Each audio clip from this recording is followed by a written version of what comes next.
और मैं हूं आपके साथ आयुषी सिंह। आप लोग करते हैं आज की तमाम बड़ी खबरों की ओर। मध्य प्रदेश की भाजपा सरकार अचल संपत्ति की गाइडलाइन एक साल में दूसरी बार बढ़ा रही। क्यों बढ़ी हुई गाइडलाइन से कितना अधिक राजस्व मिलेगा, क्या होगा, कौन कौन से विकास कार्य करेगी सरकार, जनता पर कितना भार पड़ेगा। सन 2003 से मध्य प्रदेश में भाजपा की सरकार है, लगातार संपत्ति की गाइडलाइन बढ़ाई जाती रही। अन्य कर भी जैसे संपत्ति कर, जल कर, यातायात विभाग, न्यायालय शुल्क, शपथ पत्र, किरायानामा, वसीयत आम मुख्तार, दत्तक ग्रहण आदि से लेकर लाइसेंस शुल्क आदि तक। सवाल, क्या संपत्ति मध्य प्रदेश में खरीदना अपराध है? क्या केवल गाइडलाइन बढ़ाने से सरकार का खजाना बढ़ता है? मध्य प्रदेश में कांग्रेस की कमलनाथ सरकार ने इस मिथक को तोड़ा। गाइडलाइन बढ़ाई नहीं अपितु 20% कम कर दी थी। क्या हुआ? राजस्व घटा नहीं अपितु कोरोना समय बावजूद बढ़ा।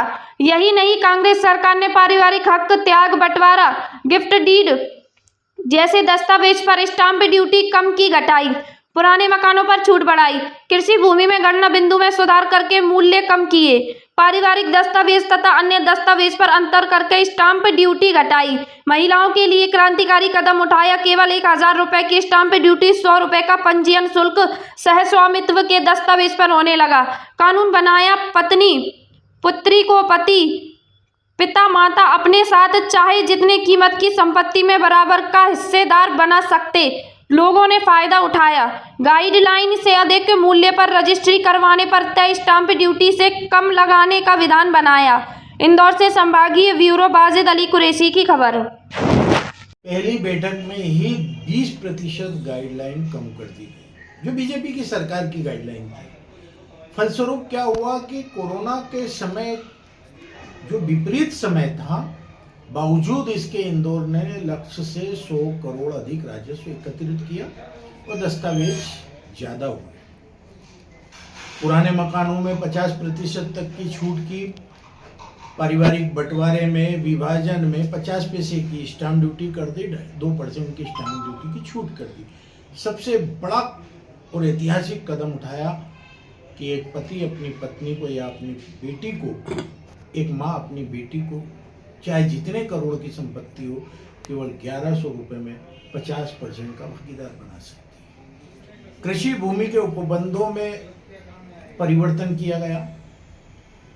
फलस्वरूप आयकर विभाग ने भी छूट देने में हुई। इसका परिणाम यह हुआ कि गाइडलाइन के कारण जो रजिस्ट्रियां नहीं हो पाती थी, 20% छूट होते से ही वो गाइडलाइन से कम पर होने लगी। छूट का फायदा लोगों ने उठाया और कई प्रकरण घर के आपस में बैठ करके निपट गए, पारिवारिक विवाद निपट गए। आपने कहा कि गाइडलाइन बढ़ा देने से सरकार को राजस्व मिलेगा। मध्य प्रदेश की सरकार कभी जल कर बढ़ा देती है, कभी संपत्ति कर बढ़ा देती है, कभी यातायात शुल्क बढ़ा देती है, पार्किंग शुल्क के नाम पर शुल्क बढ़ाया जाता है, शपथ पत्र में शुल्क बढ़ाया जाता है, बंटवारे में बढ़ाया जाता है, यहाँ तक कि किराएदारी को भी कमर्शियल समझा जाता है। शुल्क बढ़ाने के बाद भी आप न तो रोजगार दे पा रहे और न ही आप कर्जे पर कर्जा लिए जा रहे हैं और डेवलपमेंट कर्जे से हो रहा है। तो ये पैसा जा कहां रहा है? आत्मस्तुति गान में, इश्तिहार में, इवेंट में। आपने इन्वेस्टर मीट की कि उद्योग आएंगे, आपने उद्योग धंधों को जो 40% निर्माण लागत पर छूट मिलने का प्रावधान था, आपकी सरकार ने खत्म कर दिया। एक तरफ इन्वेस्टर मीट कर रहे हो, दूसरी तरफ छूट समाप्त कर दे रहे हो। एक तरफ आप आकर्षण कर रहे हो, दूसरी तरफ चलते सत्र में आप गाइडलाइन बढ़ा दे रहे हो।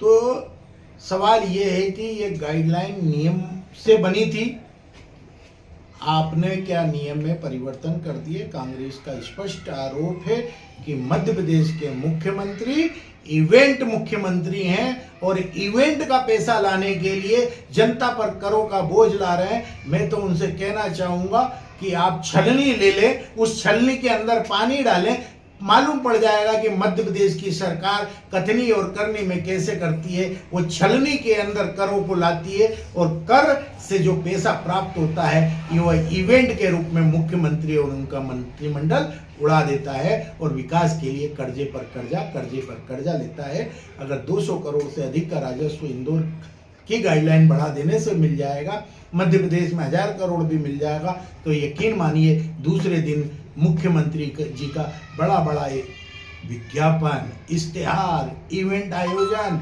इन्वेस्टर मीट, कोई नई घोषणा, कोई नया गेटअप या अपने चहेतों के यहाँ जाने के लिए हेलीकॉप्टर का उपयोग करेंगे और हेलीकॉप्टर नया खरीद लेंगे, अपने मंत्रिमंडल के सदस्यों के लिए नए वाहन खरीद लेंगे, अपने मंत्रिमंडल के और मध्य प्रदेश के अन्य लोगों के लिए, भाजपा के नेताओं को उपकृत करने के लिए निगम और मंडलों में धड़ल्ले से नियुक्ति कर देंगे। कुल मिलाकर के मध्य प्रदेश की जनता कर देने के बावजूद, एक चमड़ी उधेड़ती हुई कर देने के बावजूद उस भेड़ से गई गुजरी है जिसे एक अनपढ़ किसान पालता है और हाथ सहलाता है और ऊन प्राप्त कर लेता है, और ऊन प्राप्त करने पर भेड़ को भी नहीं पता लगता कि मेरे शरीर से ऊन ले लिया गया, लेकिन मध्य प्रदेश की जनता को जरूर पता लगता है कि उनकी चमड़ी उधेड़ करके भारतीय जनता पार्टी ने इवेंट के लिए पैसा इकट्ठा किया।